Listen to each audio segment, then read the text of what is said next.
నమస్తే, నా పేరు Shivaji. Welcome to our channel. Roja లాంటి వారు, లేకపోతే ఆమె యాంకర్ ఒక ఆమె ఉంది కదా, ఆమె ఎప్పుడు ప్రెస్ మీట్ పెట్టినా కూటమి ప్రభుత్వం అధికారంలోకి వచ్చి 16 నెలలు అయింది, ఏం చేశారు అంటారు కదా. ఇప్పుడు ఉదాహరణకు GST 2.0 అనేటువంటి ఈ పండగ బోనస్ లాగా కేంద్ర ప్రభుత్వము ప్రకటించినటువంటి విషయం మనకు అందరికీ తెలిసింది. ఈ GST 2.0 వల్ల సాధారణ ప్రజలకు ఏమి ఉపయోగం అనేది ఒక చిన్న ఎగ్జాంపుల్ చూద్దాం రండి. ఇప్పుడు పండగకి ఎవరైనా బైక్ కొనాలనుకుంటే, ఇంతకు ముందు అదే బైక్ ను కొనాలనుకుంటే పాత GST ప్రకారం 28% GST కట్టవలసి ఉండేది. కానీ ఇప్పుడు కొత్త GST 2.0లో 18% కు వచ్చింది. అంటే 10% టూ వీలర్ మీద తగ్గింది.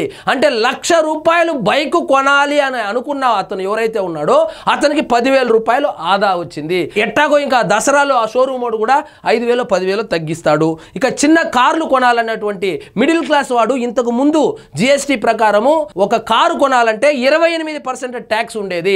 ఇప్పుడు దాన్ని 18% GSTకి తగ్గించారు. అంటే 10% తగ్గించారు. చిన్న కారు 6 నుంచి 8 లక్షల రూపాయలు కారు కొనాలి అనేటువంటి ఆలోచన ఉన్న వాళ్ళకి ఈ GST 2.0 వలన 60 నుంచి 80 వేల రూపాయల వరకు ఆదా అవుతా ఉంది. త్రిచక్ర వాహనాలంటే ఆటో నడుపుకుందాం అనుకుని ఎవరైనా ఆటో కొనాలనుకున్న వాళ్ళు GST ఇంతకు ముందు ఎంత ఉండిందంటే 28% ఉండింది, దాన్ని 18%కు తీసుకొని వచ్చారు. సో ఈ 18% తీసుకొని రావడం వల్ల వాళ్లకు 3 లక్షల రూపాయలు పడేటువంటి ఆటో ఏదైతే ఉందో ఆటో వాళ్ళకు 30 వేల రూపాయలు సేవ్ చేసినట్లయింది. సో సైకిల్ 12% ఉండేది, ఇప్పుడు 5%. రోజా గారు ఇక్కడ చూడండి, ఇప్పుడు GST అనేది ఒక చిన్న ఎగ్జాంపుల్ కోసం చెప్పడం జరిగింది.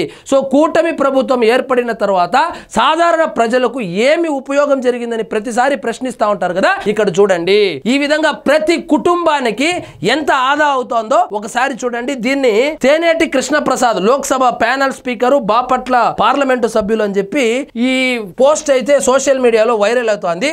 సో ప్రతి ఎంపీ, ప్రతి ఎమ్మెల్యే ఈ విధంగా GST 2.0 వలన కలిగేటువంటి ఉపయోగాలేంది, GST 2.0 వల్ల రైతులకు ఏమి ఉపయోగం కలుగుతోంది, GST 2.0 వల్ల మధ్యతరగతి కుటుంబాలకు ఏమైనా ఉపయోగాలు ఉన్నాయా, దాన్ని ఈ విధంగా లిస్ట్ చేసి రైతులు కావచ్చు, విద్యార్థులు కావచ్చు, మధ్యతరగతి ప్రజలకు కావచ్చు ఏం ఉపయోగం ఉంది అని చెప్పి గనక ఈ సోషల్ మీడియాలో కావచ్చు, అదే విధంగా వాట్సాప్ లో గనక వైరల్ చేస్తే వాళ్ళు పెట్టినటువంటి GST 2.0 ఒక ముఖ్య ఉద్దేశం ఏదైతే ఉందో అది సాఫల్యమయ్యేటువంటి అవకాశం ఉంది.